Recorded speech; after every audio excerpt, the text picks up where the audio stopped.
가깝고도 멀게 느껴지는 법, 주목할 만한 법안들을 소개합니다. 김독수의 법안 프리즈. 자, 또 우리 국회의원들이 어떤 법안을 발의했는지 만나보도록 하겠습니다. 김독수 전 국무총리 정무기획 비서관 스튜디오에 나와 계십니다. 어서 오십시오. 안녕하세요. 예. 김독수입니다. 비서관님은 크리스마스 어떻게 보내세요? 이번 주 나름 바빴습니다. 크리스마스라고 여유 부릴 시간도 없었고요.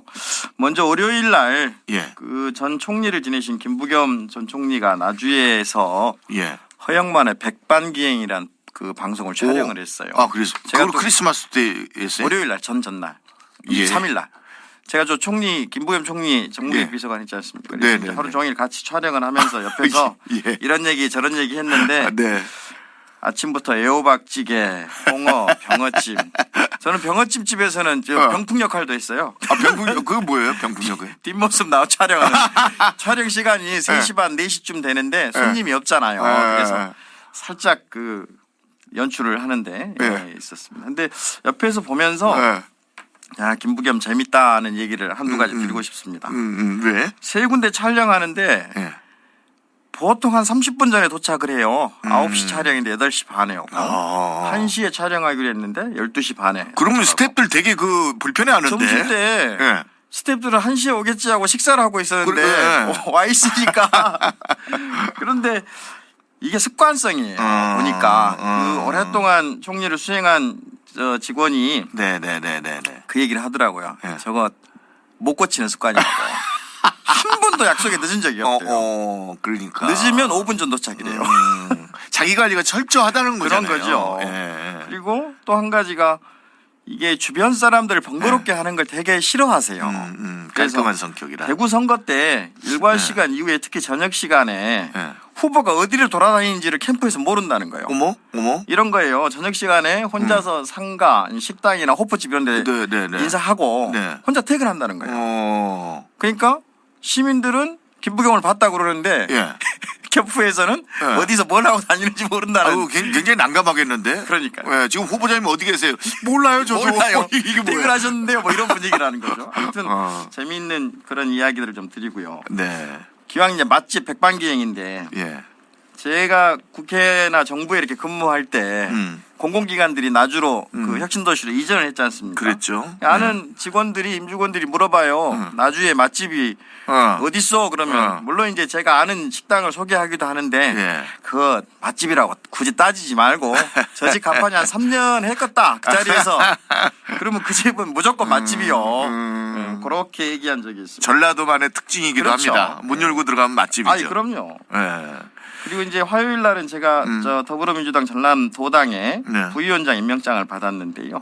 이게 이제 그 도당이니까 그 각 시군에 한두 분씩에서 한 30여 명한테 임명장을 줬는데 제가 2016년에 그 총선할 때 전라남 도당의 정무실장으로 선거 실무를 총괄한 경험이 있는데 8년 만에 도당 지도부로 복귀를 했습니다. 그러셨군요. 특히나 이제 엄중한 상황이기 때문에 우리 전라남 도민들의 뜻을 따라서 민주당이 제 역할을 할 수 있도록 열심히 하겠습니다. 그래. 뭐 가족과 보낸 얘기를 기대했는데 온통 그때도 바쁘셨군요. 심지어 어제는 또 나주서 촛불 집회를 하는데 실무적으로 여러분들하고 협의를 해서 촛불 집회 진행하기도 하고 있습니다. 아이고 올 1년이 아주 그냥 정신없이 그렇게 갔네요. 자, 오늘 첫 번째 소개해줄 법안 뭡니까?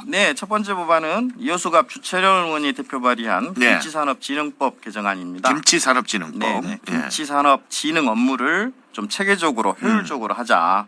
그래서 김치산업의 경쟁력을 확보하고 농업인의 소득을 증대시키자. 그래서 이를 위해서 김치산업진흥원을 만들자. 이런 내용인데요. 김치는 뭐 우리 대한민국이 종주국 아닙니까? 그렇죠. 뭐 고구려 시대에 발효식품을 만들어 먹었다는 기록이 있고 고려 시대에는 물김치, 뭐 나박김치 이렇게 무를 주제로 해서 김치를 담갔고 또 조선 시대에 그 고추가 이제 임진왜란 전후로 고추가 전래되면서 들어오면서 요 김치에다가 고추를 넣어서 처음에는 이게 지금처럼 빨갛게 하는 게 아니라 고추를 통째로 좀 썰어서 그 향을 좀 더하는 정도 뭐 이 정도였다고 그러고 2013년 12월에는 김장 문화가 김치를 담그는 김장 문화가 유네스코 인류 무형 문화유산에 등재되기도 하고 아무튼 김치가 우리한테는 뭐 빼놓을 수 없는 거죠. 그럼요. 한국 하면은 뭐 김치 아닙니까? 김치. 그렇죠. 근데 이제 김치 산업 얘기를 하면 좀 우울해집니다. 왜요? 작년에 우리가 김치를 4만 4천 톤 수출을 했어요. 그 수출에서 벌어들인 돈이 1억 5,500만 달러. 네. 그러니까 한 2천억 정도 되는 거죠. 네. 근데 수입은 그보다 많은 1억 6,300만 달러. 네. 그래서 작년에 김치 무역수지 적자가 한 800만 달러 정도 된다는 거죠. 네. 김치가 종주국이지만 우리가 수입하는 물량이 거의 한 10배 정도 되는 거예요. 올해 10월까지만 하더라도 지금 25만 4천 톤을 수입을 했어요. 작년 같은 기간에 23만 6천 톤보다 훨씬 늘어나고 있는 거죠. 그럼 김치산업진흥원이 설립이 되면 이런 부분에 대해서 어떤 뭐 개선을 마련할 수 있는 겁니까? 지금 현재 이제 김치산업 관련 업무가 그 과학기술정보통신부 산하의 세계 김치연구소 연구기관이 있고 또 농수산식품유통공사가 김치 수출입 업무를 하고요. 그리고 농림부 산하의 한식진흥원이 이 이제 한식재단이라고 여기도 보면 비슷하게 그 김치 등 한식을 연구하는 기관인데 이렇게 과학기술정보통신부와 농림수산식품부로 나뉘어져 있어요. 세 개 기관으로.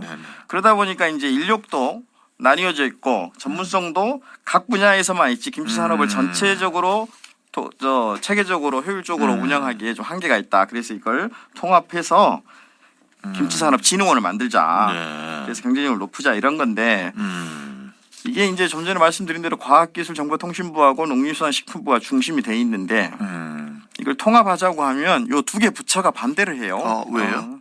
우리 조직 뺏긴다고 보는 거죠.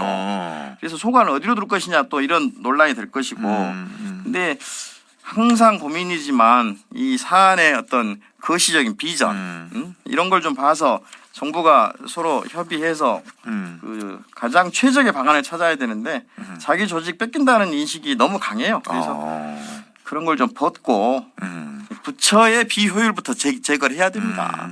김치 산업을 진짜 고민한다면. 어찌됐건 김치 종주국으로서의 자부심은 하늘을 찌를 듯한데 그렇습니다. 뭐 눈여겨보지 않았죠. 그렇죠. 오히려 수입이 이렇게까지 우리가 하긴 뭐 우리가 그 수입산 김치 많이 먹긴 하네요.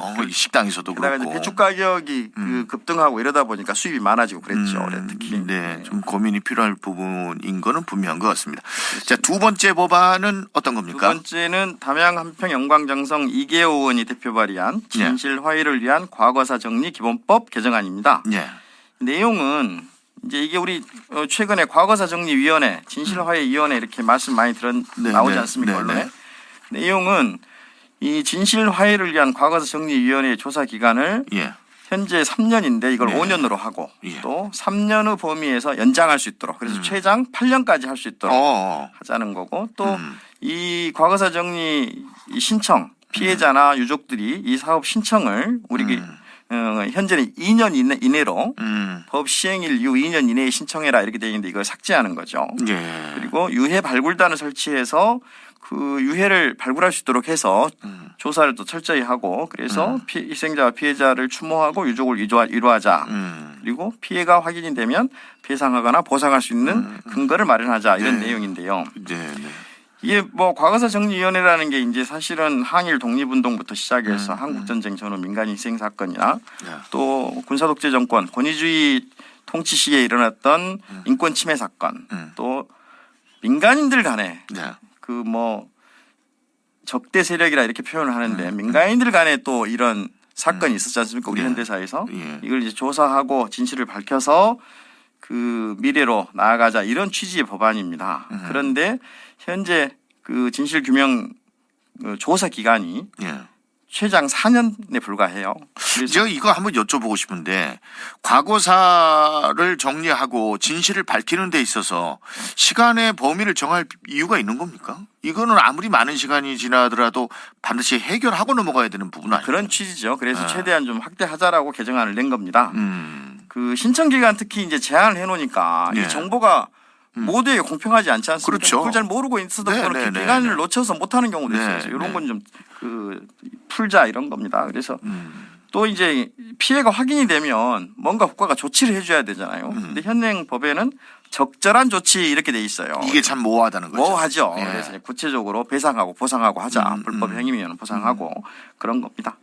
근데 이제 이것도 취지는 당연히 해야 될 것 같은데 네. 그 국방부가 이제 당사자 중에 하나지 않습니까? 군에 의해서 일어난 사건 뭐 이러면은 또 예.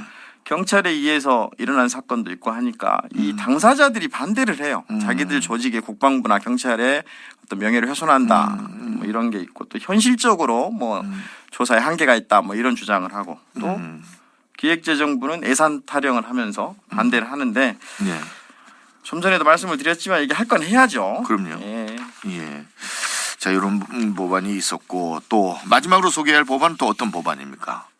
서구울 양분남 의원이 대표 발의한 교육 환경 보호에 관한 법률 개정안인데요. 교육 환경 보호. 예, 학교 주변에 예. 절대 보호구역, 상대 보호구역 이렇게 지정이 돼 있습니다. 네. 절대 보호구역은 학교 출입문으로부터 직선거리 50m 이내, 그리고 상대 보호구역은 학교 경계 등으로부터 200m까지인데 이제 절대 보호구역이 아닌 지역을 이제 상대 보호구역이라고 하는데 법안 내용은 이 상대 보호구역의 예외 규정, 예, 종교시설 내에 설치하는 봉안시설을 포함되도록 해서 만약에 지역 교육환경보호위원회의 심의를 거쳐서 이 봉안시설이 학생의 학습과 교육 환경에 나쁜 영향을 주지 아니한다.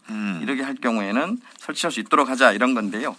현행 보면은 이 절대 보호구역, 상대 보호구역 내에서 대기오염이나 수질오염, 예. 악취, 소음, 진동을 배출하는 시설이나 예. 분뇨처리 시설, 도축 시설, 화장 봉안 시설 등은 절대 금지되게 돼 있어요. 네, 네, 네.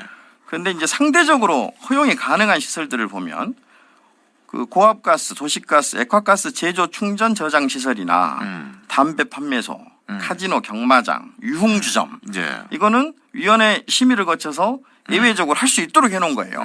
근데 봉안 시설은 종교 시설 내 그것도 이제 제한하는 거예요. 예. 무분별하게 하는 게 아니라 종교 시설 내에 설치하는 봉안 시설은 이 좀 예외적으로 허용할 수 있도록 하자 이런 취지입니다. 네. 그래서 차제에 이제 봉안 시설, 예. 이제 장례 문화에 대해서 좀 뭐라 할까요? 우리 그냥 혐오 시설이라고 인식을 하는데 이에 대한 인식을 좀 개선하고 할 필요도 있고. 근데 저는 좀 궁금한 게 봉안 시설이 그 지금 그렇게 제한적인 거잖아요. 정교 시설 그렇죠. 내에서의. 예. 예를 들어 보자면 우리 주변에 뭐 그런 게 있습니까? 우리 주변에가 아니라 이제 그 교회나 절에 네, 네. 그 소위 납골당이라고 하는 시설들이 있는 게 많습니다. 종교 시설은 네. 종교 시설은 별도 허가 없이 둘 수가 있어요. 현행 체계가. 그런데 이 교육환경 보호에 관한 법률에서 제한을 하기 때문에 학교 주변 그 보호구역에서는 이게 안 되는 게 돼 있는데 모든 사람이 살다가 죽는 거 아닙니까? 네, 네. 이제 요 법안을 내면서 우리 양분남 의원은 삶과 죽음에 대한 문화적, 철학적 성찰 이게 우리 학생들의 교육에 긍정적인 측면으로 활용할 수 있다. 예. 뭐 이런 얘기를 합니다. 이런 좀 수긍이 가는 내용입니다. 네. 그렇습니다. 뭐 이런 부분에 대해서 하여튼간에 지금까지는 좀 절대 금지 상황이었다고 그러면 한번 점검을 좀 검토를 좀 해볼 필요가 있다라고. 예. 말씀드렸지만 유흥주점, 카지노 이런 것도 예외적으로 허용하게 해놓고. 네네. 이제 삶, 죽음, 철학 이게 좀 어쩌면 우리 삶 자체고 가까이 있는 그렇죠. 것들인데 그것만은 제외한다. 전향적으로 좀 검토할 필요가 있지 않을까 알겠습니다. 생각을 합니다. 자, 이제 뭐 올해 들어 마지막 방송인데 올 1년 어떻게 보내시면 우리 청취자 여러분에게도 인사 좀 해주시고. 저는 항상 제가 좀 전에 김부겸 총리 말씀을 드렸는데 저는 항상 열심히 무슨 일이든 성실히 진실되게 하려고 노력을 하고 올해도 그렇고 내년에도 그렇습니다. 제가 마을과 사람을 이제 3년째 쓰고 해가 바뀌면 이제 4년째 되는데요. 그 만나시는 모든 분들 한 분 한 분으로부터 삶과 인생을 배운다 이런 걸 느낍니다. 서로 교감을 하면서 그 지역과 국가와 사회의 미래를 위해 함께 힘을 좀 모아야 하지 않겠나 이렇게 생각을 합니다. 그래요. 내년에도 아주 좋은 활동 기대하겠습니다. 고맙습니다. 오늘 감사합니다. 네. 김덕수 전 국무총리 정보기획 비서관이었습니다. 잠시 전하는 말씀 듣습니다.